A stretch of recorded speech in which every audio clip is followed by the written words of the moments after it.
Hello and good evening, everyone.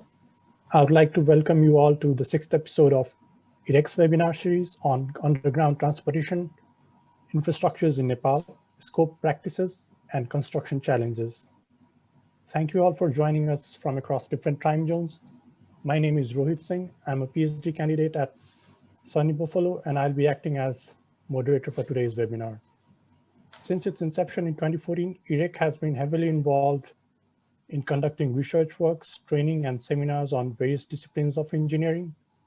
Before we begin, I would like to welcome the chairman of EEREC, Susan Tripathi, sir. Thank you, Rohit, and good evening, everyone. Thank you. I would also like to introduce and welcome our speakers for today's webinar. Our keynote speaker is Dr. Krishna Kantpanthi, sir. He is a professor in rock and tunnel engineering at the Department of Geoscience and Petroleum, NTNU, Norway. He has over 30 years of experience in design, construction, and management, as well as the academic research in rock and tunnel engineering, hydropower engineering, and rock slope stability. Welcome, Krishna, sir. Thank you very much. We have engineer Naneshman Sakya as today's guest speaker. He's the project director of Nagdhunga tunnel construction project and has over 29 years of experience with the Department of Roads. He was awarded Prabal Gorkha Dakshin Bahu in 2060 BS for valuable service to the country. Welcome, Naresh, sir. Namaste, thank you. Thank you very much. Also, I'm pleased to introduce engineer Kalpana Adhikari, who has over a decade of experience in urban transportation and geotechnical engineering. She's currently working on Nagdhunga tunnel project on behalf of Department of Roads, Government of Nepal. Welcome, Kalpana, ma'am. Thank you, Rohit, sir. Namaste, Savijanalai. Also, if you have any questions during this webinar series, please use the chat feature of the Zoom to send in your questions.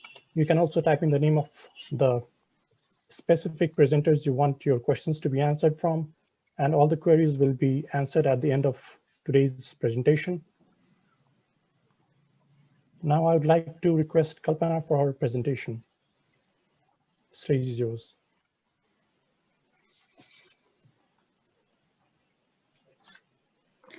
Your screen sharing ko lagi. There is an option at the bottom. No. I think it is disabled by the host. That's why. Host need to enable. Okay, I'll try and change it.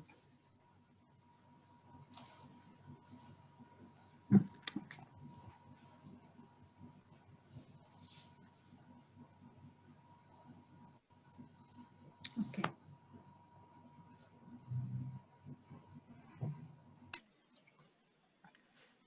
I think if you make us co-host so that we can share. There is a provision on if you go to participant and make us the co-host. We are not listening you. You are muted. Oh, sorry about that. I think you can share your screen now. Now it is possible, yeah. Kalpana, you can share the screen now. Dekhincha hai? Yes.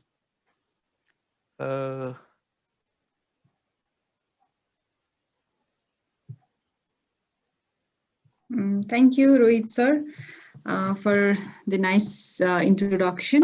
I'm very glad in having this presentation in front of eminent personalities and respected participants like you.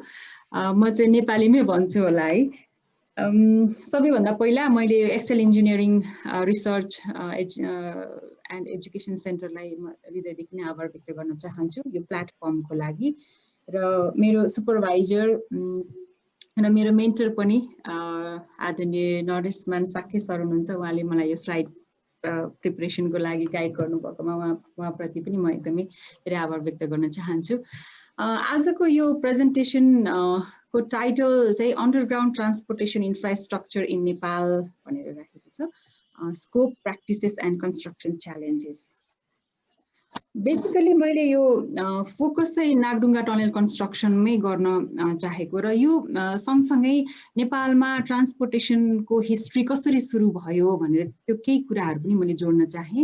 र त्यसपछि नेपाल हामीलाई हाम्रो जस्तो कन्टेक्स्टमा underground ट्रान्सपोर्टेसनको scope के छ त, किन necessary छ भन्ने कुराहरू राख्न चाहे र नागढुङ्गा टनेलको केही अहिलेको प्रेजेन्ट स्ट्याटस, यो चाहिँ कसरी आयो, किन कन्सेप्चुअलाइज भयो भन्ने कुराहरू र हामीले यो प्रोजेक्ट गरिरहँदाखेरि के कस्ता च्यालेन्जेसहरू आए र कस्तो खालको वे फरवार्ड चाहिँ के हुनसक्छ भन्ने कुराहरू चाहिँ मैले राख्ने प्रयास गरेको छु। सबैभन्दा पहिला ट्रान्सपोर्टेसन डेभलपमेन्ट अफ नेपाल, यो जति पनि मोडर्न ट्रान्सपोर्टेसन एरामा हामी प्रवेश गऱ्यौँ त्यसको सुरुवात नै टनेलबाट भएको रहेछ कि।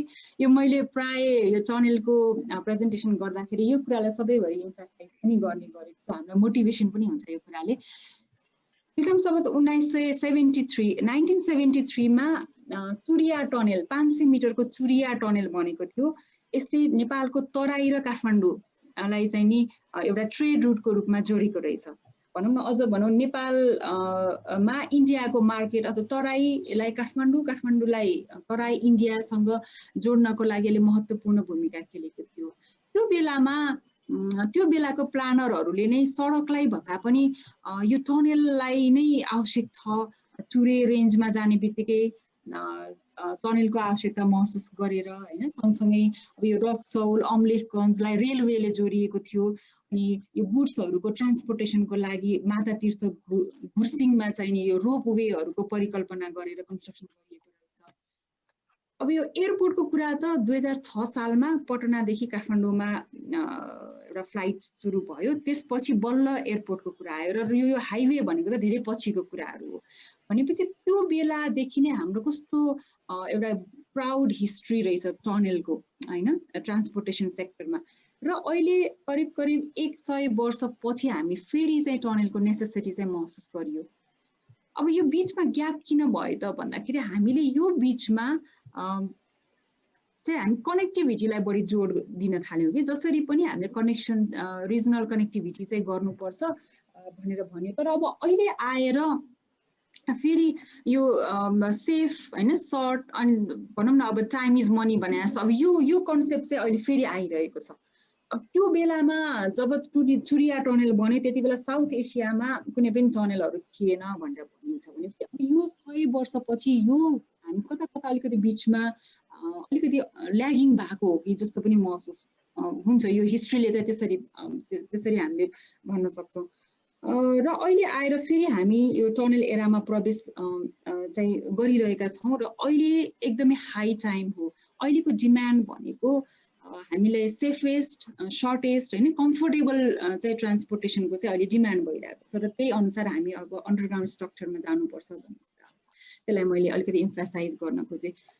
अब नेपालको कन्टेक्स्टमा अन्डरग्राउन्ड इन्फ्रास्ट्रक्चर किन चाहिन्छ त भन्दा एउटा इक्जाम्पलको रूपमा हामीले नागढुङ्गा टनेललाई नै पनि लिन सक्छौँ। अहिले यो फोटोमा हेरौँ, यो जुन यो जामको एउटा सिनारियो छ, यसले भनौँ न जम्मा 2.5 किलोमिटर मात्र चाहिँ डिस्टेन्स कम गर्दाखेरि पनि करिब 45 मिनटको टाइम चाहिँ हामीले सेभ गर्न सक्ने रहेछौँ हैन।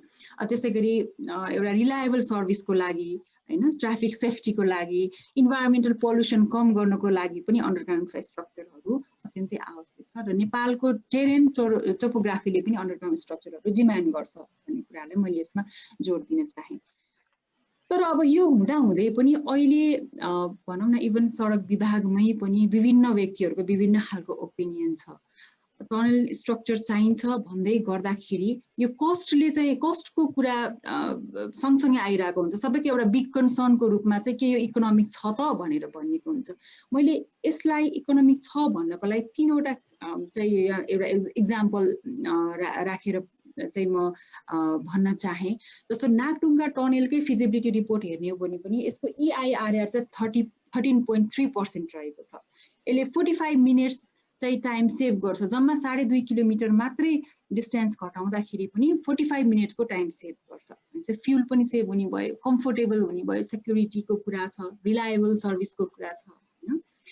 त्यसै गरी काठमाडौँ तराई फास्ट ट्र्याकमा पनि EIRR करिब 31% जस्तो EIRR छ। FIRR लगभग 14.6% छ।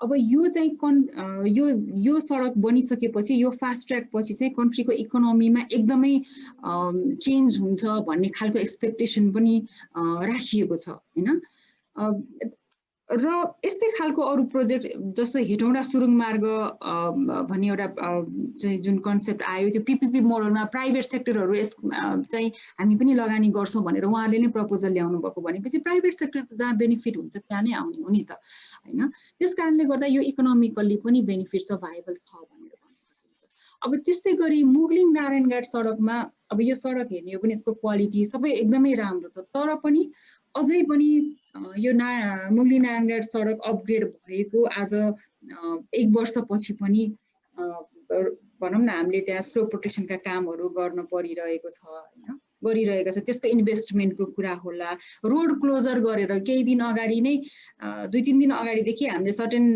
इन्टरभलको लागि चाहिँ बिहान 10:30 देखि 3 बजेसम्म सडक बन्द गरेर हामीले चाहिँ यो स्लो प्रोटेक्सनहरुको काम गर्नु परिरहेको छ भने पब्लिकलाई जुन यो भनौं न जाम हुने अथवा चाहिँ उहाँहरु रोकिनु पर्ने अवस्थाको कस्टलाई पनि हामीले हिसाब गर्ने हो भने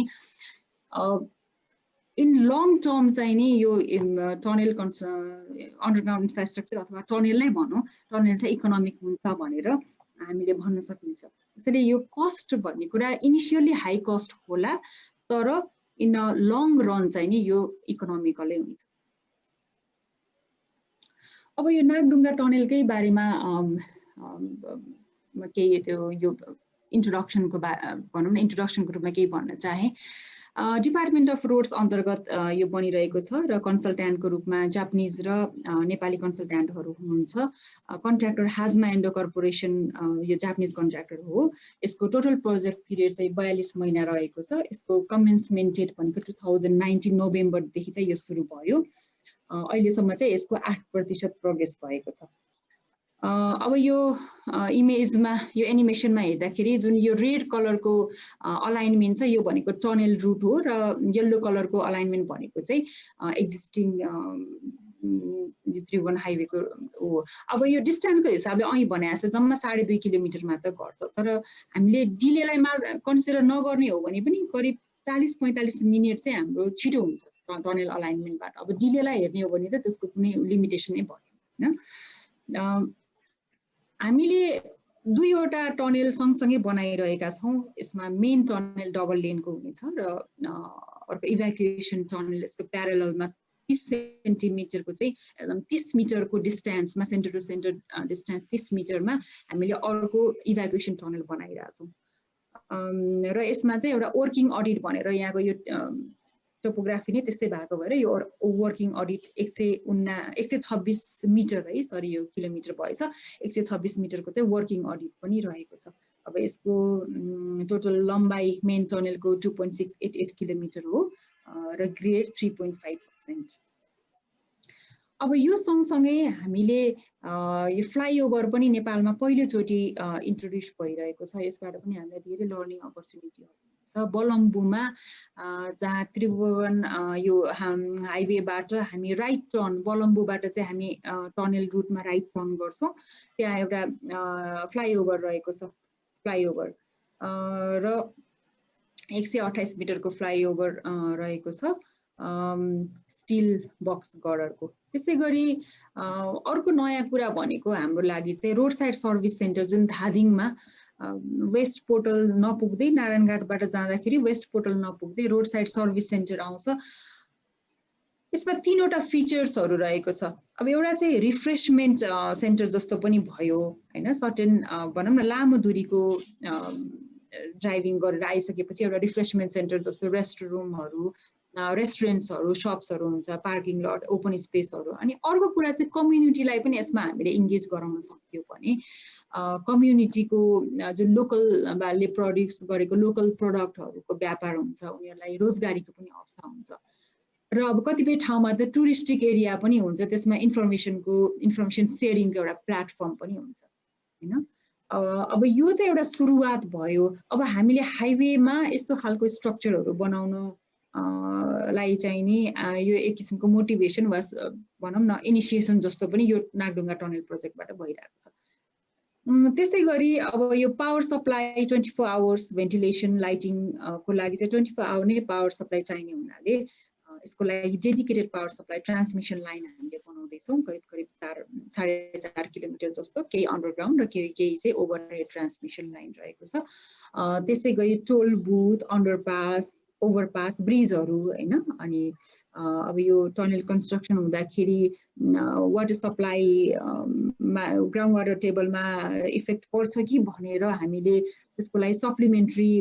यो वाटर सप्लाई सिस्टम पनि कन्स्ट्रक्सन भइरहेको छ त्यहाँको पब्लिकहरूलाई त्यस्तो पानी सम्बन्धी केही पनि समस्या नपरोस् भनेर यो चाहिँ यो वेस्ट पोर्टलको ओभरअल पिक्चर हो हामीले यता नारायणगढबाट जाने बित्तिकै सुरुमा यो रोड साइड सर्भिस सेन्टर आउँछ त्यसपछि यो अप्रोच रोड हुँदै हामी यो टोल बुथ हुँदै हामी इभ्याकुएसन मेन टनलमा जान्छौँ यो सँगसँगै इभ्याकुएसन टनल पनि रहेको छ अब यो यसमा यो टनलमा चाहिँ केही रेस्ट्रिक्टेड भेहिकलहरू रेस्ट्रिक्सन पनि रहेको छ ओभरसाइज ओभरवेट भेहिकलहरू हैन अनि मटेरियलहरू एक्सप्लोसिभ मटेरियलहरू क्यारी गरेको भेहिकलहरूको एन्ट्री पर्मिट गरिदैन र त्यस्तो भेहिकलहरूलाई चाहिँ हामी यहाँबाट टोल बुथबाट गइसकेपछि यसरी एस्केप हुन चाहिँ मिल्छ त्यसै गरी यो चाहिँ नि इस्ट पोर्टल भयो हामी बलम्बुबाट राइट टर्न गरेर आइसकेपछि यो चाहिँ टोल बुथ भयो यसरी हामी अन्डरपास हुँदै अब यहाँ मेन टनलमा जान्छौँ र यदि चाहिँ ओभरसाइज रेस्ट्रिक्टेड भेहिकलहरू छ भने चाहिँ हामी यसरी चाहिँ एस्केप हुन सकिन्छ अब त्यसै गरी टनललाई हामीले सेफ पनि छ भनेर अघि भनिरहेको थियौँ हैन अब यो सेफ्टी प्लान टनलमा सेफ्टी प्लान कसरी गरिएको छ भन्दाखेरि कुनै पनि इभेन्ट अकर गर्ने बित्तिकै विदिन 7 मिनट्स चाहिँ हामी त्यहाँ रेस्क्यु गरिसक्ने गरी चाहिँ यो म्यानेजमेन्ट गरिएको छ त्यसको लागि इस्ट र वेस्ट दुवै पोर्टलमा रेस्क्यु अफिस रहेको छ र कुनै पनि इन्सिडेन्ट अकर गर्ने बित्तिकै चाहिँ रेस्क्यु टिम तत्काल त्यहाँ उद्धार गर्नको लागि पुग्ने गरी व्यवस्था गरिएको छ गरिने छ भनौँ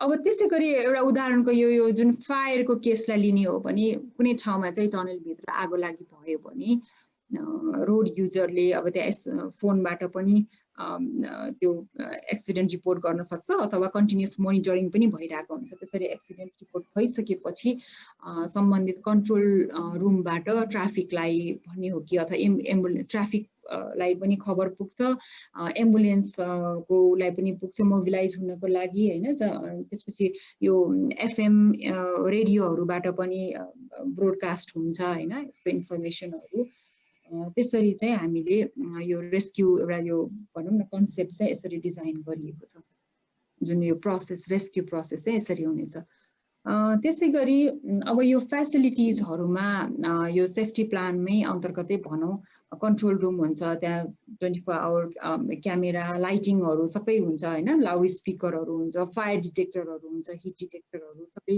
मोडर्न फेसिलिटिज जति पनि छ यो टनलमा सबै कुराहरू चाहिँ त्यसमा राखिएको छ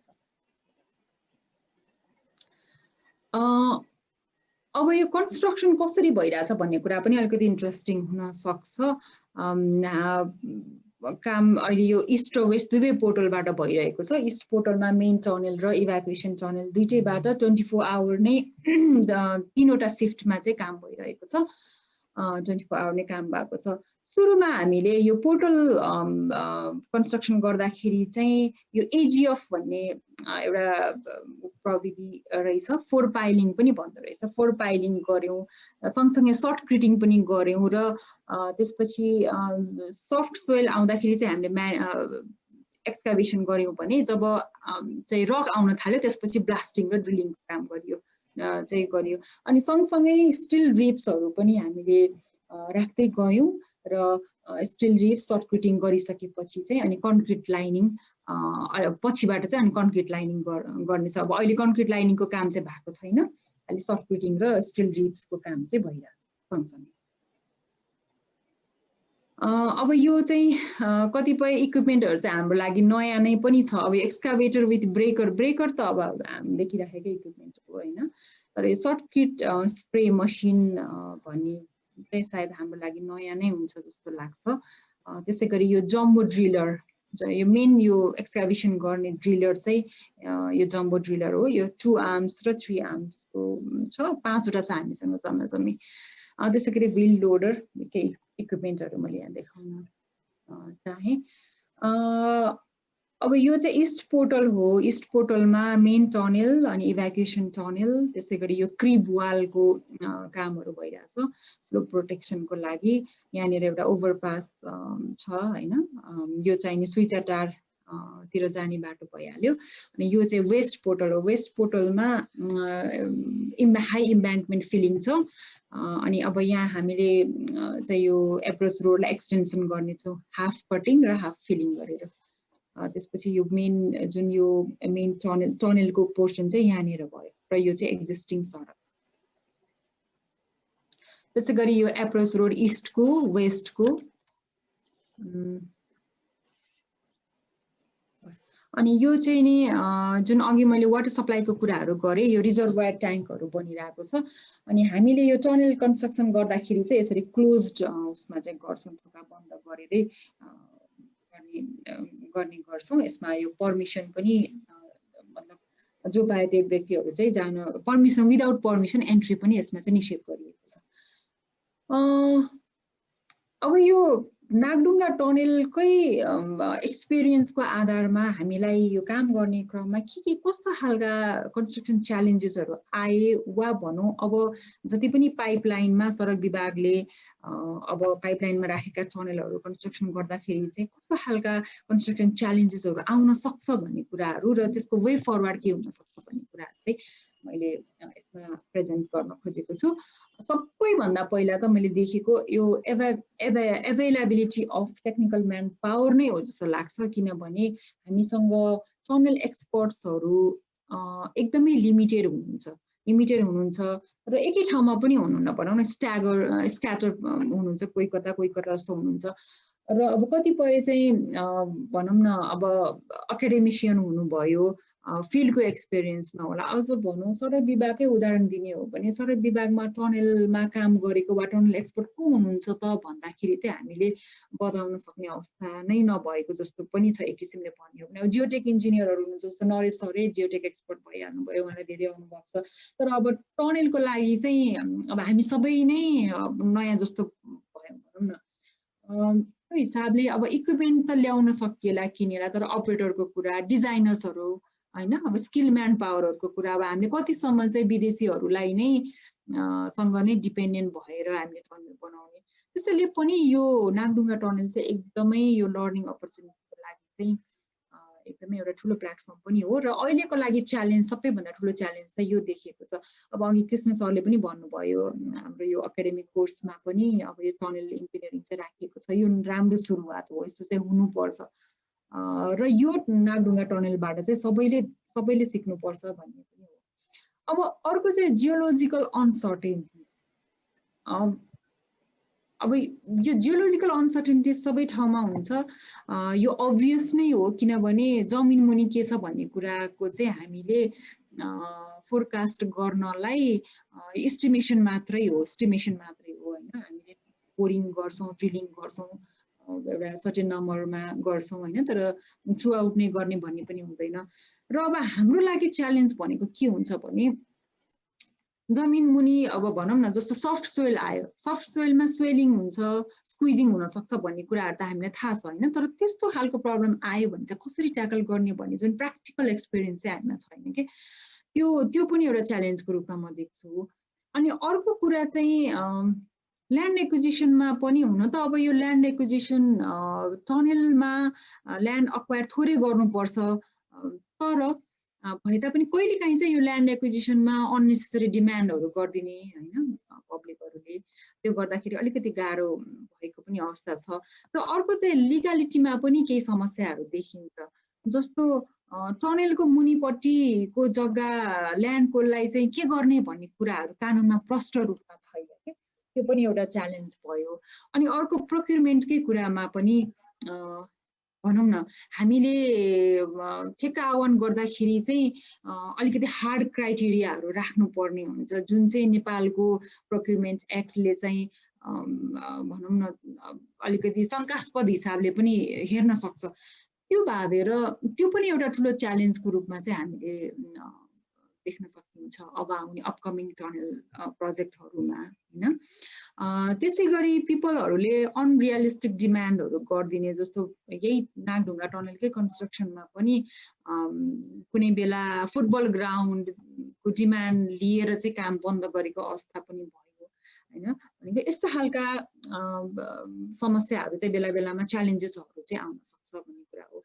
र अर्को महत्त्वपूर्ण कुरा चाहिँ कस्ट अब च्यालेन्ज हो कि होइन भन्ने कुरामा चाहिँ मेरो पर्सनल ओपिनियन चाहिँ कस्ट चाहिँ च्यालेन्ज होइन नै, त्यति ठुलो च्यालेन्ज चाहिँ होइन, म्यानेजेबल हुन्छ। किनभने उदाहरणको लागि हामीले हरेक वर्ष कम्तीमा 100 भन्दा बढी नम्बर अफ ब्रिजेसहरू बनाइरहेछौँ कि एभरेजमा 50 मिटर लेन्थ जतिको चाहिँ हामीले 100 भन्दा धेरै ब्रिजहरू एभ्री इयर बनाइरहेछौँ।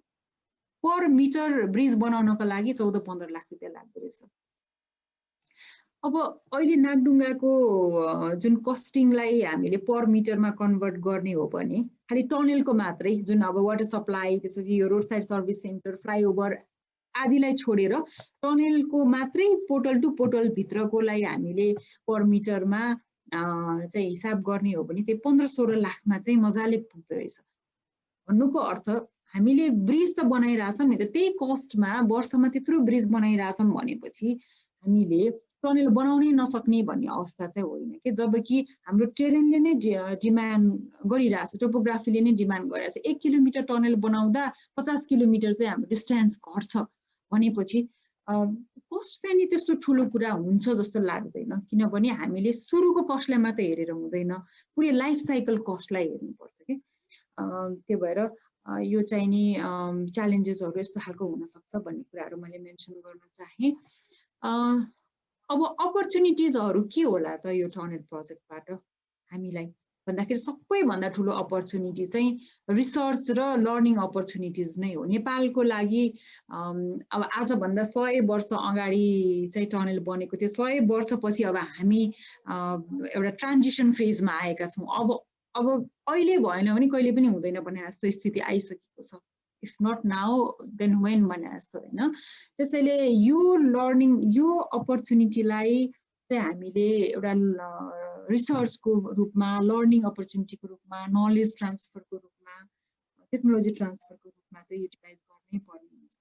र यसको लागि सडक विभागले पनि एकदमै धेरै महत्त्व दिएको छ। हाम्रो अघि मैले भने अघि डिस्कसनमा पनि, इन्फर्मल डिस्कसनमा पनि भनेको थिएँ, नरेशमान साक्य सर हुनुहुन्छ प्रोजेक्ट डिरेक्टर, उहाँ पनि यो टेक्नोलोजी ट्रान्सफर चाहिँ एक्सटेन्सिभली नै गर्नुपर्छ भनेर एडभोकेट गर्नुभएको छ। त्यसै गरी हाम्रो महानिर्देशक सर हुनुहुन्छ अर्जुन थापा सर, उहाँ पनि यो ट्रेनिङ चाहिँ हुनैपर्छ भनेर सुरुवात पनि भएको छ। अहिले इनिसियली चाहिँ सडक विभागको इन्जिनियर टेक्निकल पर्सनहरूलाई भइरहेको छ भने यसलाई हामीले सडक विभागभन्दा बाहिर पनि एक्सटेन्सिभली लानुपर्छ भन्ने सोच चाहिँ भइरहेछ। तर अब यो बिस्तारै हुने कुरा हो। आजको भोलि हामी सबै टनल एक्सपर्ट भएर त पक्कै पनि निस्किँदैनौँ, तर केही पनि नदेख्नुभन्दा त कम्तीमा देखेर केही न केही त सिकिन्छ भन्ने हो।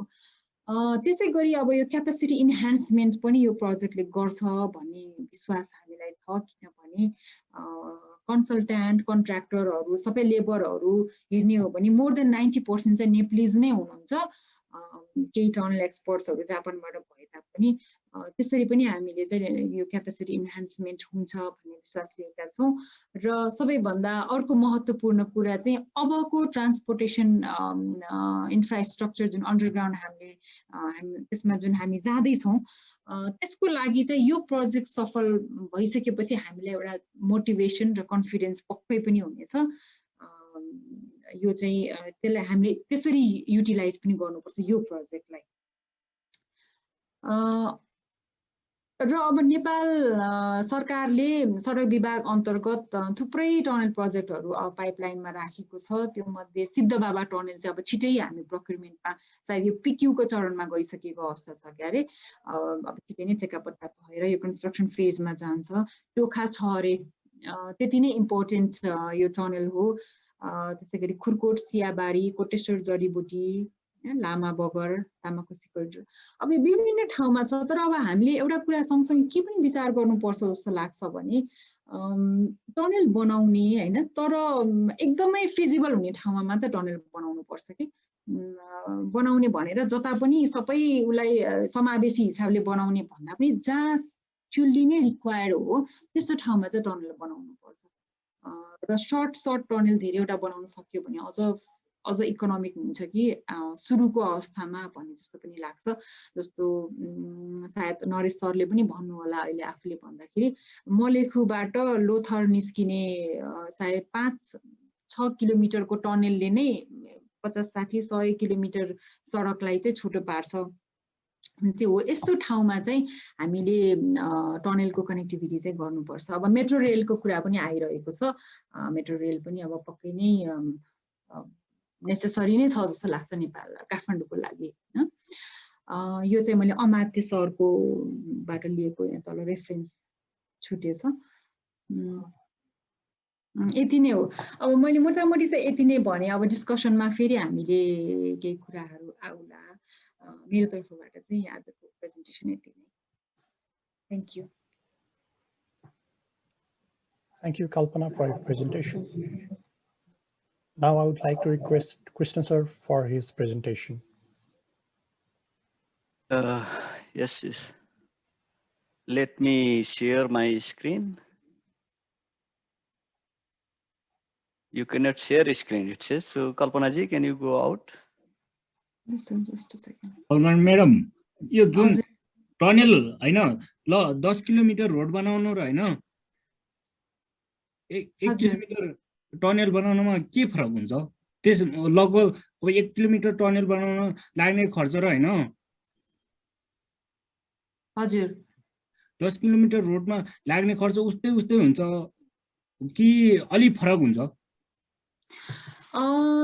अब यस्तो छ टनलको अहिले नागढुङ्गाको हेर्दाखेरि चाहिँ पर मिटर त्यही 14-15 लाख 15-16 लाख भित्र आइरहेको छ हैन हामीले अर्बन रोड हेर्ने हो भने 3 करोड पर किलोमिटर जस्तो देखिएको छ हैन हिल रोड पनि अलमोस्ट त्यही नै होला गर्दाखेरि अब किलोमिटर वाइज हेर्दाखेरि त अभियसली रोड चाहिँ सस्तो पर्छ धेरै सस्तो पर्छ तर हामीले त्यसरी सिधै 1 किलोमिटर सडक बनाउन र 1 किलोमिटर टनल बनाउन भनेर हेर्ने भन्दा पनि यसको इन्डाइरेक्ट बेनिफिटहरुलाई पनि कस्टमा कन्भर्ट गरेर चाहिँ मूल्याङ्कन गर्नुपर्ने हुन्छ कि 10 किलोमिटर सडक सँगसँगै त स्लोप प्रोटेक्सनको कुराहरू होला हैन त्यो 10 किलोमिटर सडक बनाउँदाखेरि पब्लिकलाई कति समयसम्म आउटजाउट गर्न पनि त्यहाँ कठिनाइ होला अथवा त्यो एकदमै इम्पोर्टेन्ट रोड छ भनेपछि कन्ट्रीको इकोनोमीमै पनि कति इफेक्ट गर्ला हैन 1 घण्टा त्यो बाटो बन्द हुँदाखेरि त्यसरी चाहिँ जस्टिफाई गर्न सकिन्छ भन्ने लाग्छ I would like to request all the participants to send in their questions via chat so that we can answer all your queries at the end of the presentation. That way it makes it more manageable for us in terms of time. Thank you. Yes, Krishna sir, you can go ahead with your presentation. Thank you, Rohit ji. So it is a great pleasure to give this lecture in front of you. So I have made a presentation that gives somehow little bit knowledge on how to design, what to consider in design of road tunnels. So that I know that most of you here are engineers, so that it will give some insight to you, and then also I will show some illustrations and some photographs that give some cases and how to solve what type of things. So with this, let me start. So first I will go with the basic design principle, how we design a road tunnel. And then what are the geometric criteria that we need. And then how we can make sure that the safety standard is achieved. And then what type of tunnel rock support we use and what is the cycle of tunnel. I will show you a little bit on that. And then always when we are working in the rock mass, so there are always possibilities of some water inflow. So how we can control that. That is another thing. And then at the end, a little bit on aesthetic and driving comfort, I will be discussing about it. So when we talk about road tunnels can be built in two different concepts. Okay. One is that we make low-cost tunnels. So it means how much priority we should give in the investment is one approach. Like for example, in 1960s, if we go back here in Norway, so Norway was quite weak with economy at the beginning. After Second World War, it was quite a poor country, in fact. And then it started developing hydropower first, so that it is self-sufficient in energy. And then it started upgrading its infrastructure, especially road network. So then they started with very relatively short tunnels, so that the road conditions are slightly improved, and these tunnels are placed in such a way that you need a minimum cost involved in it. Very limited light and safety standard are not as high, because still the road was much better than road tunnels were much better than these meandering roads like we have in Nepal also, right?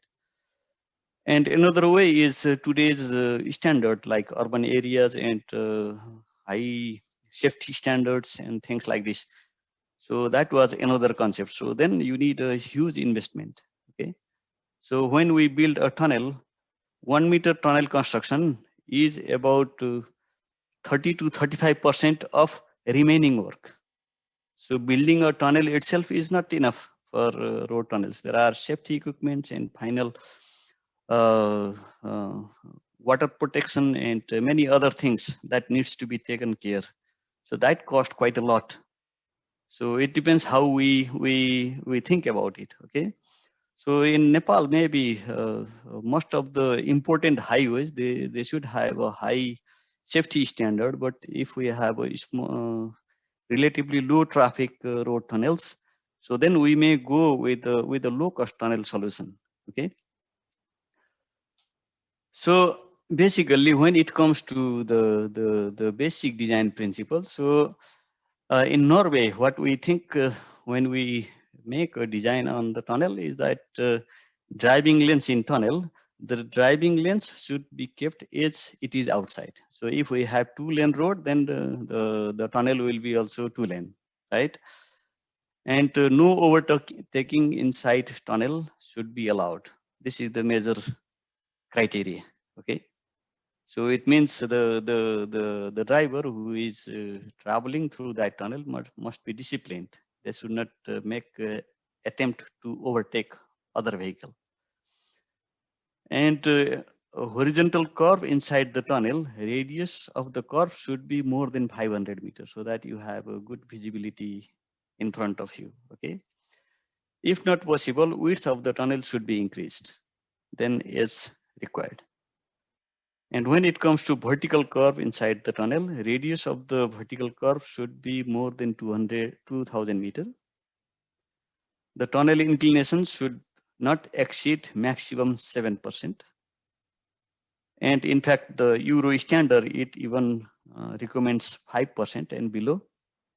In some occasion, we have to go up to 7%. Steeper than 7% could be more hazardous for traffic tunnel.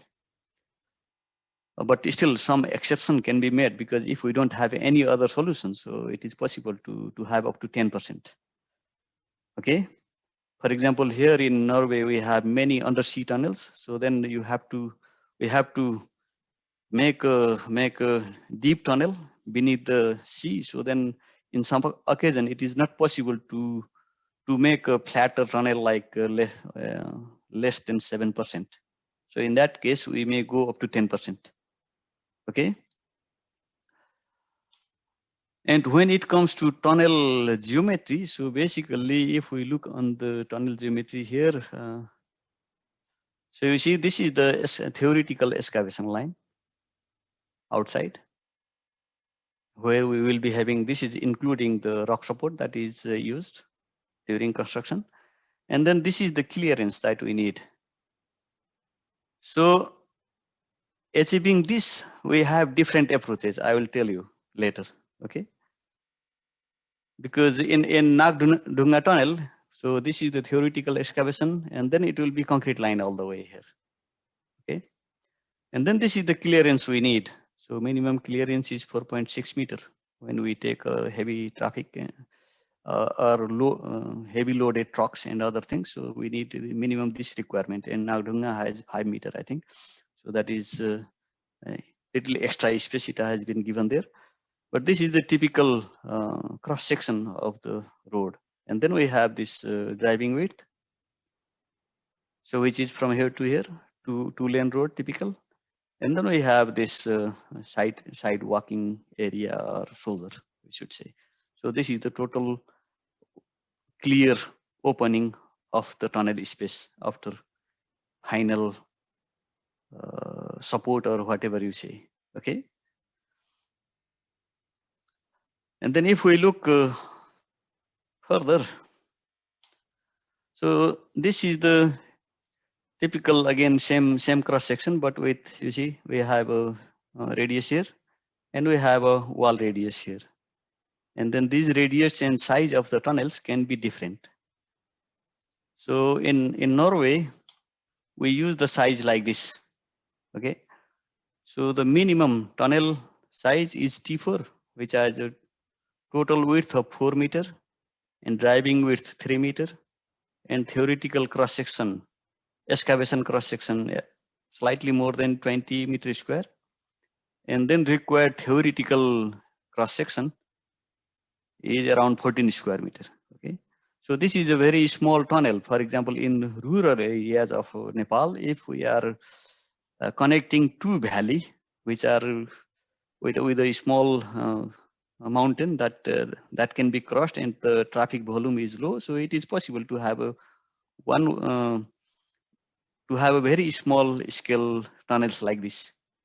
And then the size increases according to the traffic volume increases. Okay, so and then here in Norway, we have a tunnel size up to T14, which has a tunnel width of 14 meter.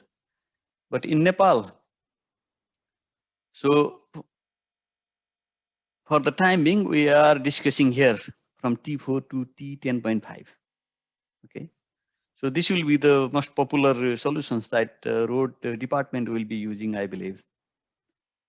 Okay, so in addition to this size, so we need to have 0.5 meter extra space for the tunnel, so that we have a space room for the tunnel rock support. During when we excavate the tunnel, we need to apply shotcrete and other type of rock support like steel ribs in if we have a weak rock mass or something like this. So always 0.5 meter extra needs to be added on this. Okay.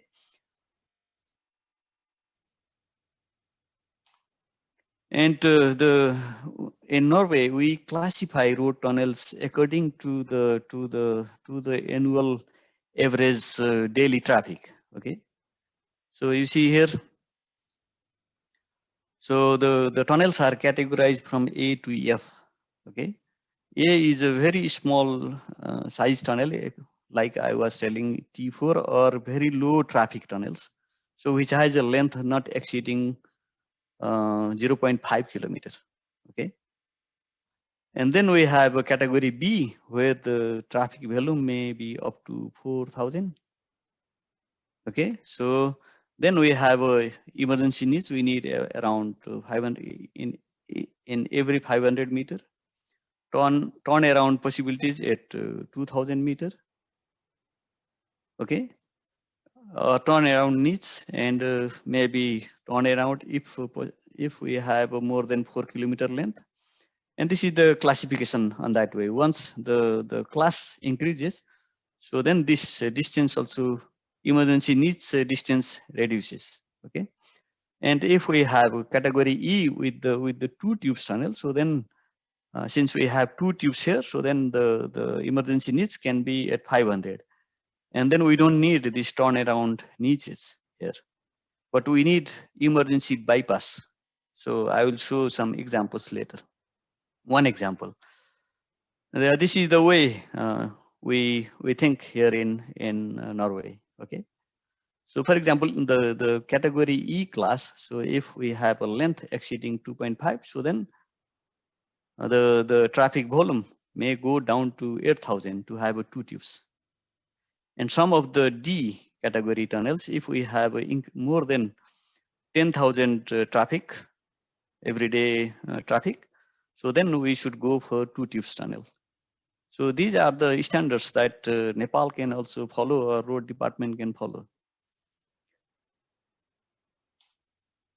And when it comes to the safety and security requirements in the road tunnels, so for example, we must have always this emergency stop and inspection niches in the tunnel. So then we can have expansion. So construction niches can be converted to this type of work. So when we make a construction niche in every 250 meters, so that can be planned for the future use also. Okay, so that we optimize the economy. And another typical area of thinking is that if we need to turn around, if something goes wrong, and then we have to turn around the traffic, so then we should have some niche like this. So that gives possibilities to turn around and go back. Because if we have a fire somewhere here, so we need to have a possibilities to turn around. So that has to be taken care also. So if we have only one tube tunnel, so we need these type of provisions.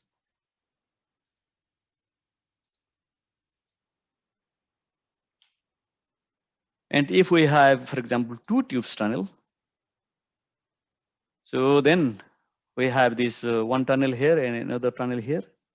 And we can have this cross passage like this. You see here, this is the illuminated this emergency exit. And this is here in Trondheim, in the city of Trondheim, where I live. So, and then we have every 250 meters, we have like this emergency exit. So if something goes wrong, so then this tunnel is closed, and then two-way opening is made to the other side. And then people can also evacuate it from here to the other tunnel, and from there they can go out. So this is the concept that can be used also in future in Nepal. Like in Nagdhunga, instead of having two similar tunnels, so one evacuation tunnel with a small size is made. I think this tunnel will be very important, and the cost of excavating slightly bigger tunnel in comparison to the smaller tunnel may not have been too big. And in future, when we have to make an expansion on that, so we have to make another tunnel all the way, because we cannot expand the small tunnel, existing tunnel. That will be more costlier than to make a new tunnel. Okay, so we should have thought a little bit on this, and then road department would have thought critically and to increase slightly extra cost from the government side, so that it was made 2 tubes tunnel instead of one single tube, because this is the first tunnel in Nepal. And then our traffic driving culture is quite a little bit hazardous. So then to bring people to a more disciplined way of driving takes some time. So I'm a little bit worried, but I hope it will be okay. So these are the things that we should take care. And also we should take care of the fire safety and emergency evacuation plan. And proper surveillance equipment must be installed, like the cameras that can make a surveillance, and we may have fire extinguishers and SOS, the emergency help systems inside the tunnel, so that it is the information is coming nicely, because inside tunnel the network may not function for the telephone if they are quite long, so it does not work. So then you should have some possibilities to call if something goes wrong. And then the most important part is the sufficient ventilation inside. So ventilation system needs to be very efficient here. These are the additional costs that makes a tunnel quite expensive. And when it comes to this requirements for ventilation, so ventilation can be made through different 3 ways. One is natural ventilation. If we have a very short tunnel, like within 500 meters, we don't need to have additional ventilation. So natural ventilation should work perfectly. And then if we have a tunnel length of around 700 to 1 kilometer, still we may not be needing any ventilation. And then piston of the traffic itself may work sufficiently. But longer than that, we need to have a mechanical ventilation. So generally, we use this impulse governed jet fans. So that will supply the air so that we have a air supply smoothness. And then when it comes to the limit on the different ventilations requirements, so I think there is a thesis written by me long ago in 1998, and you can find it in my ResearchGate portal. I recently scanned it and uploaded it there. It gives quite a lot of good insight on how to design a road tunnel. So I looked on this Kathmandu-Hetauda direct link by that time. So it's an interesting piece of work you can go through. So the limiting values is that carbon monoxide should not exceed 200 ppm, okay? And nitrogen dioxide should not increase more than 1.5 ppm. Visibility pollution should be less than 1.5 ppm. This is the requirement in Norway. And then when it comes to airspeed inside the tunnel, so one-way traffic, maximum limit of airspeed is 10 meters per second. If we have two-way traffic, maximum limit should be limited to 7 meters per second. And if we have, for example, fire or smoke inside the tunnel, this needs to be reduced drastically. So therefore, during operation, one should be very careful. So then the airspeed should be reduced to around 2 meters per second, so that the fire does not spread quickly inside the tunnel. And then when it comes to ventilation system, one can look in different ways and solve the solutions, but I will not go in detail here. But this is the ventilation system that will be used at Nagdhunga with the ventilation fan hooked to the top. And then if we have long tunnels, we may have in between a shaft or something like this, from where more air can be flown or exhausted air can be evacuated from here. And it is possible to have a special chamber for the airflow inside the tunnel also, in city areas especially. So different approach can be used. Sorry. And then another thing is the light management, you see. So when a driver is driving from outside, so we have during the daytime, we have a very heavy light in the daylight here. And then suddenly one has to go inside the tunnel where the lighting condition will be totally different. So therefore we should have a transition zone here. So transition zone first, second, third, like this. And then the threshold for this is that if we look on the lighting condition here, so for the first threshold zone, we should have 1.5% of the lighting capacity compared to the outside. If the traffic has a speed limit less than 50 kilometers per hour, but if we have 50 to 80, so it should be 3%. And gradually it will be decreasing. And then when we are in the inner zone, so we need 2 candela per meter square. So that is more than enough. But remember that it depends on the pollution level of the engine, because in Nepal, our vehicles, they exhaust quite a lot of dark these fumes, so which may reduce the pollution level. So that we have to take care.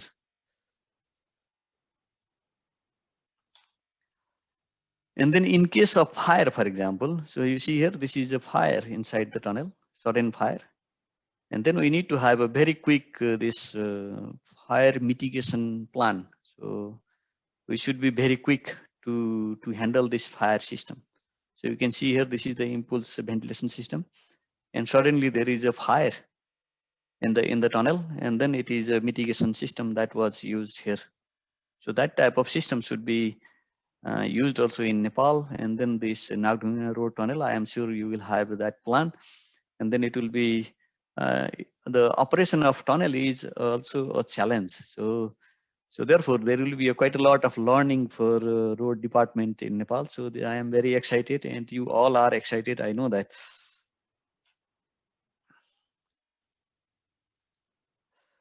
And then when it comes to support system, so let me explain a little bit how this tunnel excavation system functions. So first we start marking on the tunnel, and then we drill the holes, and then we load with the explosive and we blast it. We ventilate and then take out this blasted fume. And then we go inside and then make mucking or mucking first, and then we do the scaling and we do survey work, and then we start installing the support, for example, rock bolting, spread concrete, installation of steel trips. All these things will be happening. So this is the cycle of the tunneling. So within this cycle, so we can use different type of rock support in the tunnel. For example, scaling is the main part of the rock support. So the scaling, if we have a small tunnel, we can do a manual scaling. Otherwise, we will be using mechanical scaling using the vehicles. And then we use rock bolts. Rock bolts may be different type: tension bolt, grouted bolt, or friction bolt. So I will not go in detail of how they functions. And then we also use shotcrete, spread concrete. So it can be wet mix or dry mix, but for road tunnels, it will be wet mix mainly. And then it could be plain shotcrete or reinforced shotcrete. And then it may be combination with shotcrete and steel ribs or reinforced strip. So here in Norway, we use more reinforced strip. I will show how it works. And then the most important part for road tunnels is that we should mitigate the leakage. Okay. So when we find some small aquifer of groundwater leaking from while excavation, so we should mitigate it so that it is not there for long term. And then this leakage control may be made with the injection of cement.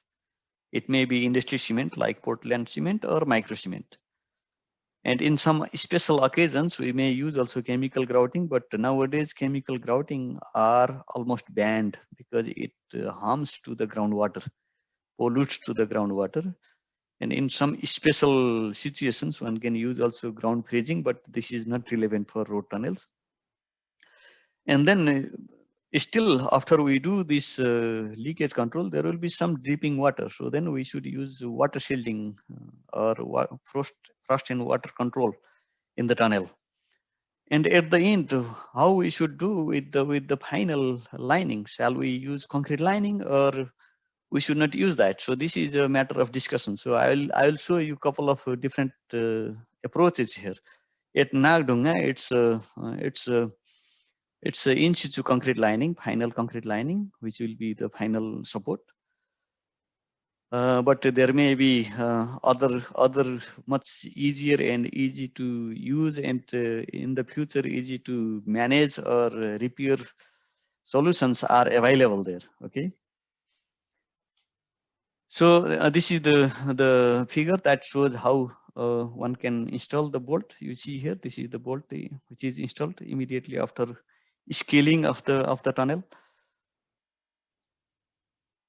And then you see here, this is the start of the excavation of road tunnel, and then the shotcrete robot is used with the automatic shotcreting. So after the excavation start at the portal area here, so you can see here, this is the more inside into the rock mass. So the tunnel is shotcrete lined and bolted, and then it looks in very good shape. So do we need a permanent concrete lining here is a matter of questions. So therefore we should we have different possibilities to make with different solutions. And mostly in the road tunnels, wet mixed spread concrete is very important. And then I would suggest road department not to allow any plastic fibers, because plastic fibers destroy the nature quite a lot, because these plastic fibers are very easy to be drained by the rainwater. So then it will pollute quite a lot to the river system.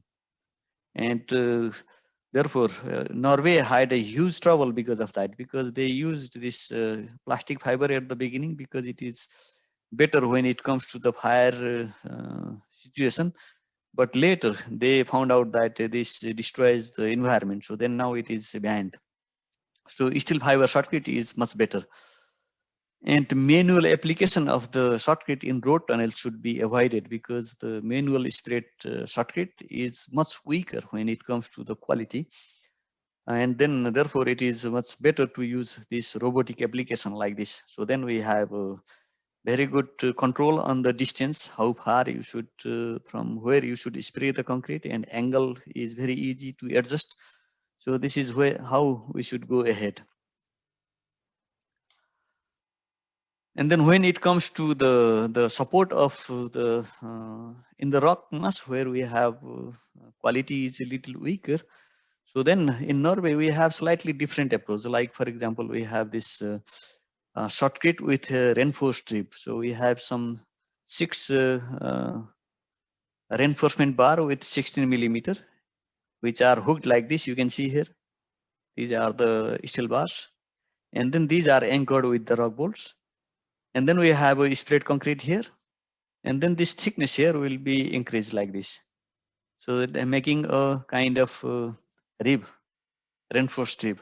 In Nepal, we are very much used to with the use of steel ribs, which takes quite a lot of extra time and effort. And then it over the long term, it will be corroding. So then it may not be very good. But at Nagdhunga, the final lining will be concrete lining. So therefore it may be okay, but it is quite expensive solution in my opinion. And then very unflexible. So this system is like this here in Nepal. So this is the steel ribs applied, and then we have this spread concrete, and even some occasions so the rebars are put like this, and then there is a stone packing behind. So this is a very strange way of making tunnels, which are not very good solution in my opinion. But this is what is popular in Nepal. So we need to change that tradition, and then ask contractors to be more mechanized and robust, and fast tunneling approach is very important, because this type of solutions takes a very long time to do the tunneling work, and time is money, and the contractors are not there to lose their money. They will try always to find ways to cover their cost or get some more profit out of it. Okay. And when it comes to the water control, for example, if we know in advance that there is a water that may be leaking, for example, we can make some probe hole drilling first and find out whether there will be a water coming or not. So if there is some water coming, so then we should make a pre-injection grouting beforehand, so that this water is excessive water does not come to the tunnel face. So this is the rig. You can see here there are many holes in the periphery of the tunnel is drilled, so that the grouting is made ahead of the tunnel face before the tunnel blasting is made, so that the limited water leakage comes to your tunnel. Because once you open the tunnel, so then mitigating leakage after the water came to the tunnel is very, very difficult and very costly solution. Okay. Sorry. And then another way is this water and frost shielding. So how we should go with the final lining. Okay. So there are different ways. For example, during construction, we always use shotcrete and bolting, and then tunnel is already safe with respect to structure. So there are no problem with respect to long-term safety. Okay. So what is important is we don't want any water dripping to our road. So then what solution we should use is a matter of discussion. You see? So for example, here in Norway, there are mainly 3 different options used. One is we have this polyurethane foam. So we have this the support used during excavation. And then we have this gap between the tunnel wall and to the final wall here. Okay. And then that can be made in a different way. So I'll show you in the next next figure here, you see.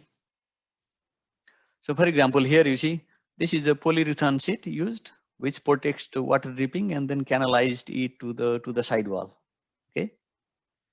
And then after you install that, so then one can have some reinforcement and then just make a spray concrete on it for the fire, because in case of fire, we should not let it burn quickly. So then therefore we have to spray the concrete.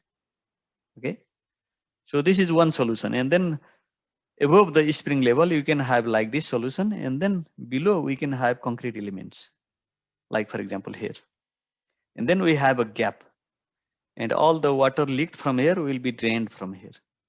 Okay. This is one approach. And benefit with this is that it is possible to, if there is something corrosion or something damage in this support, so it is possible to repair this tunnel in the future. But if we do a permanent concrete lining, concrete also corrodes over the time. What is the lifetime of a concrete in this environment, tunnel environment, is that 40 to 50 years. So then the concrete itself will start corroding, and then there will be many cracks, because the many vehicles are always driving there, and the temperature is always high inside the tunnel during the daytime, and during nighttime when we have less traffic and the temperature outside is also low, and then more humid air will be inside. So that makes concrete corrode. So then after 50 years, we will be losing our size, because we cannot take off all the concrete. But if we have a solution like this, so it is possible to take off and then install new one. This is what we think here in this way.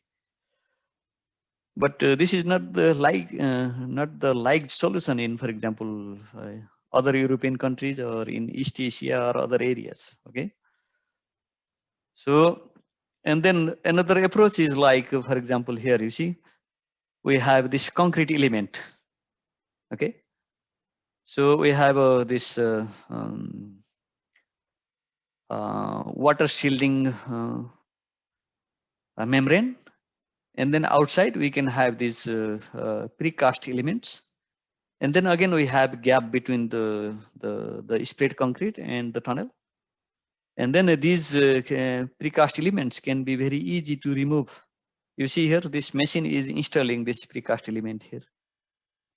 This is here in one of the tunnel recently built here in this city. And then at Nagdhunga, we have a solution like this. So we have this, you have this water shielding first, and then full concrete lining afterwards. So a tunnel like Nagdhunga, it would have been better to have this solution, I think, so that it was possible to remove these after 50, 60 years and then make a new precast elements, and then we can also remove this leakage membrane, leakage controlling membrane. But when we do the precast concrete, so it is not possible. It is there for forever. So this is one challenge. And then at the end, I will show you on the aesthetics and driving comfort. So when we have a long tunnels, for example, this is the old longest road tunnel, so which is 24.5 kilometers long in Norway. And then you see here this, and there are some illumination, special illumination inside the tunnel here.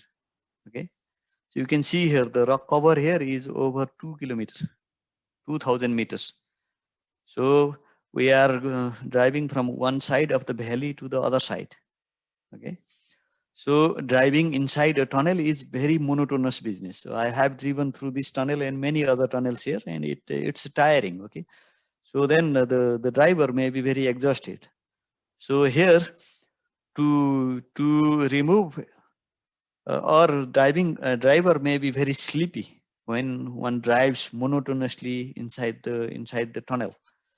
So therefore, in every 6 kilometers, there is a special needs expanded area where the special illumination is made like this, which gives a very colorful lights.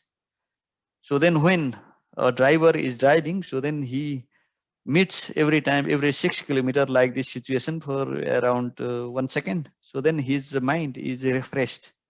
And in some occasion, if he feels very tired, so he can stop the car and then take a little bit rest and then continue driving. So this is very important when we have very, very long tunnel, okay?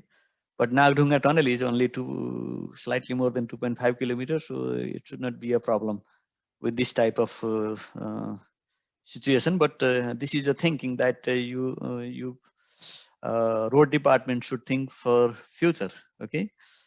And even in some occasion, we may have two different roads joining inside the mountain. For example, here you see a typical roundabout inside the rock mass. So one can go this way, one can drive this way. So we have this column of rock mass in between, and then it is especially illuminated so that one feels very comfortable to drive, or to drive this way or go that way or turn around. So these are the things that we should think about. So I think this is, and then I have one more, maybe this is the last slides, and then you can see here. So this is the very recently built tunnel here below the city. And we have a roundabout here, and from here we go inside the tunnel, which is 2.5 kilometers long beneath the city area. Okay. So this is what I wanted to share with you. Thank you very much for listening me. So I think there are some questions raised to me. We can take the questions at the end of the session. Yes, yes. Sure. Thank you, Krishnan sir, for your comprehensive take on several design criteria of tunnels.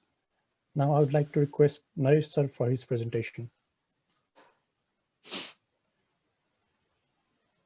So I should stop sharing? Yes. Yeah. Please.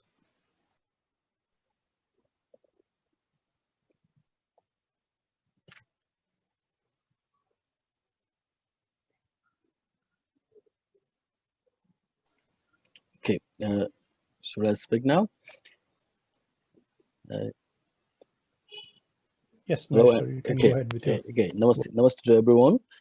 Thank you, Rohitji. And first thing is, we are the students. Kalpanaji and I am the students for this tunnel, this tunnel design and this construction work. So we are learning a lot from the Japanese practice, particularly, we must say. And after listening to our Krishna sir, so it was very thorough and very insightful, and it's an eye-opener for us. And we are looking at the designs after Nagdhunga tunnel. And in that tunnel, some of the logics that we could not understand there, because like the gaps in between for the water collection and this drainage membrane in between the concrete lining and the natural surface. So he made it very much clear for us. So, and what technology we have to adopt, and which technology we have to avoid. That's eye opener for us. And of course, we'll learn from this lecture. It's very much useful for us. And I was not expecting that sort of in-depth knowledge that we are going to have through this webinar. So thank you very much for that. And of course, and I was looking at some of the questions raised there, and I'm not replying to that questions directly, but of course, I just want to say, I don't have a presentation, that's why I want to make some, how we can implement this tunnel technologies in Nepal.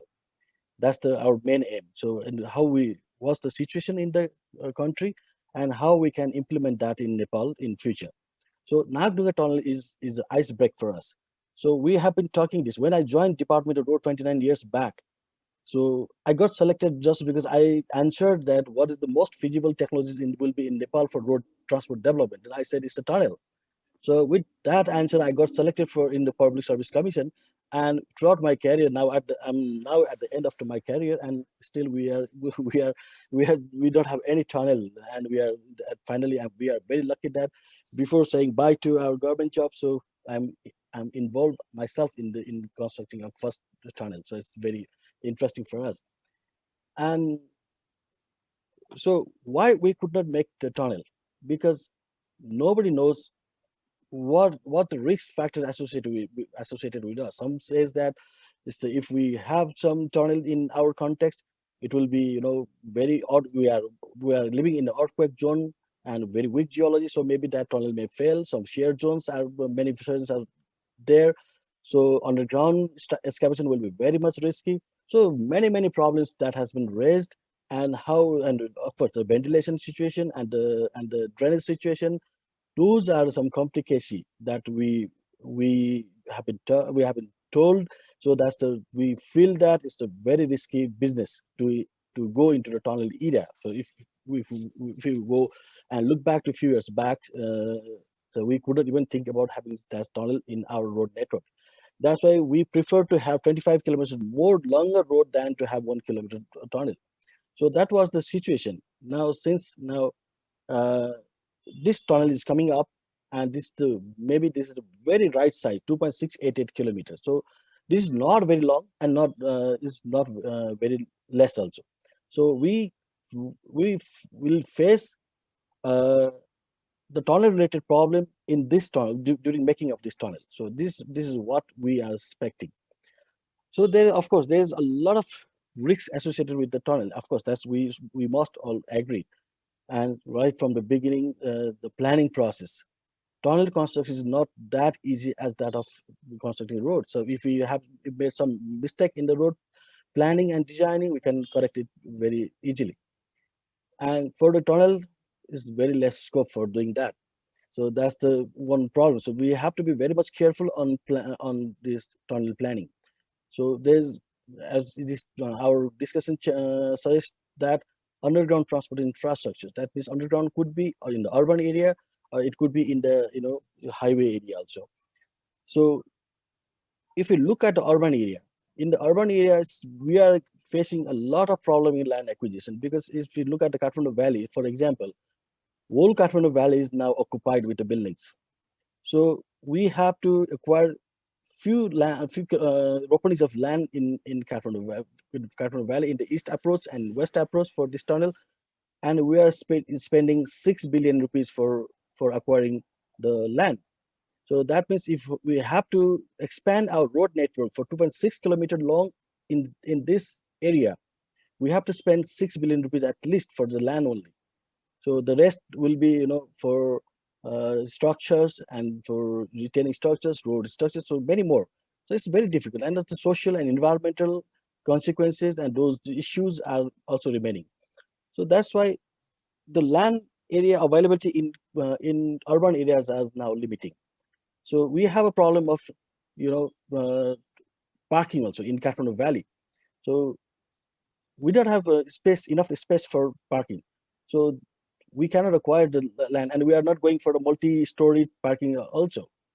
So maybe underground parking will be another solution. So that could be another solution for this tunnel business. So I just mean to say that those tunnels could be underground structures. I mean underground structures could be used for urban area and for the highways. And if you go to the highways, then with many short tunnels, we can shorten our total tunnel length drastically. And as Kalpana ji correctly pointed out in her presentation, it's just a matter of 2.5 kilometer shortening of this tunnel, but it is saving a lot of time. So I once got stuck 7 hours to cross from that Cisneri to Nagdhunga. So I stuck that. And once you stuck in such a traffic jam, then you will get irritated. And that was around there were around 4,000, maybe 4 kilometer long, at least 4, 5 kilometer long vehicles were queuing up there. So everybody was panicking there, and they were they were, not having a very good word for Department of Road, as this dam has been created by the Department of Road. So that was the situation in the street, and the passengers were quite furious against the Department of Road for not doing anything there. So such fashion was there. So that's the if Nagdhunga tunnel, if you can open up a tunnel like Nagdhunga, then we can have advantage of designing this tunnel, and we will see directly in the field how it is implemented, how it is designed, how it is implemented, and of course the capacity development will be there. And as I said that we are the first student of this tunnel, first engineering students, maybe we can say that. So we are learning from the expert from the Japanese team, and not only us, the subcontractors for tunneling and the subcontractors for other structures, they are also learning from it. So when this tunnel was started, most of the heavy machinery operators and other tunneling business and other structures were Japanese themselves. Now almost all workers are Nepalese now. So we have only digged around 139 meters in the west, and around 50 meters east in the evacuation tunnel, and in the main tunnel in the east. So by this time, many Nepalese people have already learned how to convert the design practically in the field. So just having a knowledge with the engineers and the planners will not sufficient. So it will not be sufficient. So for that, we need to have all the level skill development there. So skill development in all levels. So that's how now from levels, supervisors, they are learning. The contractors, they are learning, and as engineers with the contractors, many Nepalese engineers are working with them, and with the consultant also, many Nepalese engineers are working. So they are also learning. So that's how this technology is slowly has been transferring to Nepalese engineers. Now we are very much confident that if we have to make another tunnel, I think the Nepalese people can do it, and that's our confidence level boosted out of this experience with this experience, and many more will learn by the time of the construction this process. And of course, there's some issues like cost. If you look at the cost also, as Kalpana ji suggested, that is 16 lakhs per meter. That's the cost of the bridge. Of course, the tunnel facilities are additional cost on that. Those are there. So as Krishna Kant sir also suggested that for some low-cost tunnels can also be constructed. So this is very close to the urban area, and so we have to go for the more safer tunnels. And if you have to go to some rural areas, and we can construct some 50, 100 meter long tunnels, even that will solve a lot of problem. And there maybe the cost of per meter cost of tunnel construction will be drastically low. Like I would just want to give an example of Mugli-Nayangarh Road. And the bridge has been replaced. The Department Road has been replacing the bridges, all the bridges, 16 bridges. So they are widening there. So there are 4 bridges from the Mugling side, and it's in the rock cliff. And for expansion of that road into the to complete land for the bridge also, there's no space available at all. So the plan is now to have a very big wall up to 24 to 30 meters high at the valley side. So having a 30-meter high retaining wall at the valley side, the retaining wall itself won't be stable enough. So that's the very biggest challenge, geotechnical challenge and civilization challenge for us. So instead of doing that, the rock there is quite stable, very sound rock. So if you can make a 20-meter long tunnel, short tunnel, that will be if that won't even require the concrete lining and some rock poles, because it's a very stable rock. It's quarters and phyllite rock. So in such situation also we can use these tunnels, so that we can you can lower down our cost. We can make it our road network reliable, and of course, as Kalpana said, that there we can make some tunnels in the molecules to connecting with the loader and something like. Of course, economic analysis would be there, and if fast track is there, maybe the molecule road won't be that much feasible from economical point of view. But in the future, when the traffic will grow, then that tunnel will also justifies maybe in the future. So that's how we have to you have to study very hard on that, and we have to do all the economic analysis. And if we do that, of course, that I think this tunnel technology will become the more feasible solution for Nepalese people, for Nepalese context. This is one. And during this tunnel construction, one very interesting fact is that we have been contacted by many Nepalese people who are experts in tunnel. We have some experience and some have got some theoretical knowledge on that. Some has done some work in some other countries, and some has done some tunneling for roads for more than 20 years. So those all knowledge are scattered, but not that all those knowledge are not, not we have not collected out. So once this tunnel, we are constructing this tunnel, so these people are coming in contact with us. So we want to make some roster of them, so that we have some tunnel experts. We have already been we have already experience on this tunnel construction business. So those people will get opportunity in Nepal. So that means the brain drain situation can be revert back, and Nepal can have benefit from them to construct more tunnel roads in Nepal. So that's human resources won't be that lacking in the future. So that's the one biggest hope that we can have.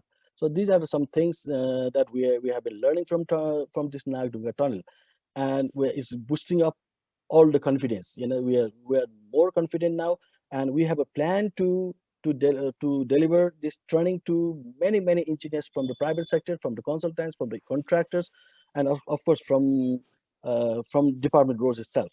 So that's how we have a plan to disseminate the knowledge that we are getting from Nagdhunga tunnel. And of course, as Krishna Kant sir explained here, we have started with one tunnel technology. Now we can optimize it with the time. We can optimize with new ones in our new tunnels. I think that's enough for me. So if there's any question, we can discuss on that. Thank you very much. Thank you, Naresh sir, for expanding on the current practices of tunneling in Nepal. I think now we can move to the question answer sessions. So we have some questions. So the first question is for Kalpana ma'am. So what is the slope in tunnel? This is the Nagdhunga tunnel towards the east and the west end. And is the tunnel alignment straight, or there are some deviations with regards to the comfort and safety of drivers? I think the question is about the gradient, right? Slope Yes. means vertical gradient, maybe. Yes, it's 3.5%. Yes, there are some curves, but the side distance has been calculated very well. The tunnel is not straight. There are some curves. Okay, thank you. The next questions are for Krishna sir. So it seems that the gradient at least in Indian scenario is 4%. So what would be an appropriate vertical gradient for Nepalese conditions? So for the, if we have a heavy traffic, so then the gradient should be within 5% in Nepal also. So Nagdhunga is 3.5, so this is quite good. But it is not always possible to have that. So we can have to go a little steeper, because it depends on the two sides of the hills. So roads are located in different two sides, right?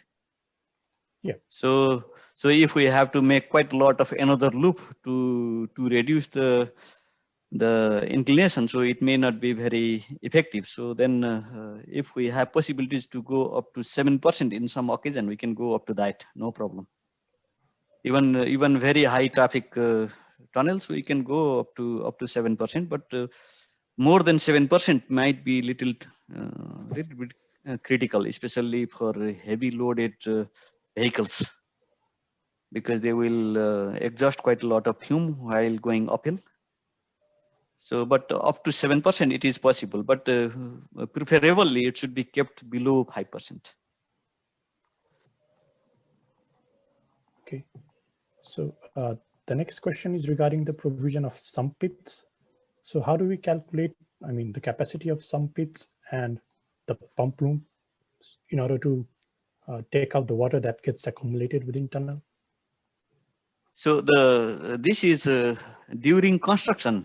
The contractor will have a pump, so he will pump it out if there is a water leakage, right?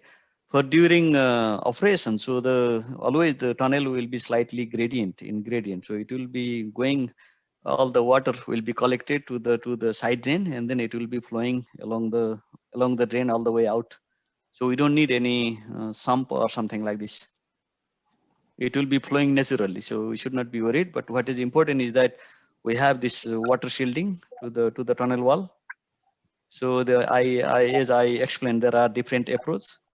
So it could be concrete cast element and then this water membrane behind, or it may be water membrane attached with the rock mass or the tunnel wall and then concrete lining, or it may be this polyurethane foam and then spread concrete, and from behind it will be water will be collected to the ditch side, the drain, to the side wall, and then it will be flown along this canal made in the side of the road beneath the shoulder. So this is exactly same way as we do normal road work, you know. I see. Thank you, Krishna sir. Welcome. So are there any more questions or any queries? I think we've done our best to cover almost all questions. And now I'd like so to I have a little bit advertisement or request to road department. I encourage you that your fellows start getting MSc education at IOEWRC, where there is a master's in rock and tunnel engineering. Most of the teaching are made by very professional people who have a very good knowledge from outside, and we are enhancing the internal faculty capacity through PhD research and other things. So what is important is that we develop our own methodology within Nepal that suits for our topography and our geology. So this is very important, because some of you were raising the questions about this earthquake load. When it comes to the rock mass, these earthquakes movement are near to the surface. So only on the overburdened soil we have very high shear waves, right? But when we have an earthquake, the whole mountain is not that easy to move. So then tunnels are much safer. The only critical locations in tunnel are if we have very serious tectonic contact, from where there may be some slip. So in that case also there will be some slip, and then there may be little bit damage on that part of the lining. That's all. There will be no problem. So inside tunnel it is much safer. You should not be worried at all. I can guarantee you on that. It is much easy and much safe inside. But what is important is the driving culture inside tunnel is a very important issue. So drivers should be disciplined, and they should be taught to drive in a disciplined way. So to control that is the fine. You know, if someone does wrong driving, no matter how powerful he is, he has to pay the fine, and he should be jailed. So then it automatically controls. The only thing is running through the system. So the law is for everybody. It doesn't matter how powerful the person is. So that has to be corrected on that way, in my opinion. Because in Nepal, I know that the driving culture is quite hazard. And so when I was last year in Kathmandu, so always I had trouble to cross the road.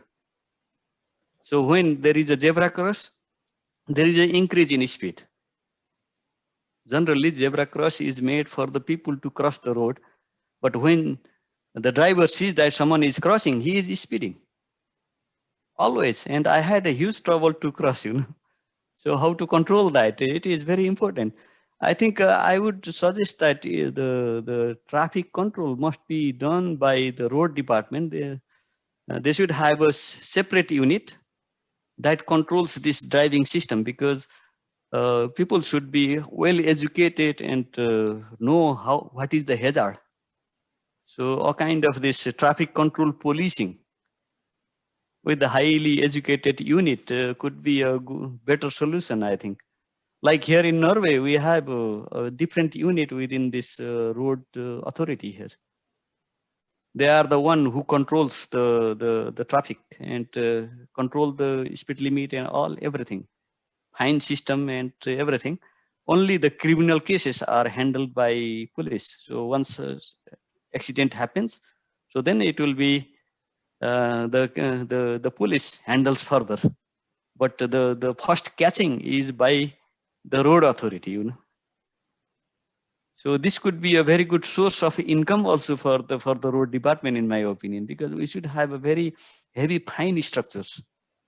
So the only way we can control people is through money, you know. When someone has to pay substantial money, then they will be always careful. This is my opinion, of course. Krishna sir, this has been handled in Nepal by the DOT, of the Department of Transport Management, legally, and they delegate this to the traffic police. So this is the situation. Mm-hmm. Maybe part of the traffic policing, maybe within the road department, so that it is well structured. So if Department Road becomes the road authority, then there is possibility of doing that. If it's not road authority, then it will be very difficult. Yes. Yeah. Mm. It will move to that direction, I'm sure. Yeah. It's a matter of time. Yeah.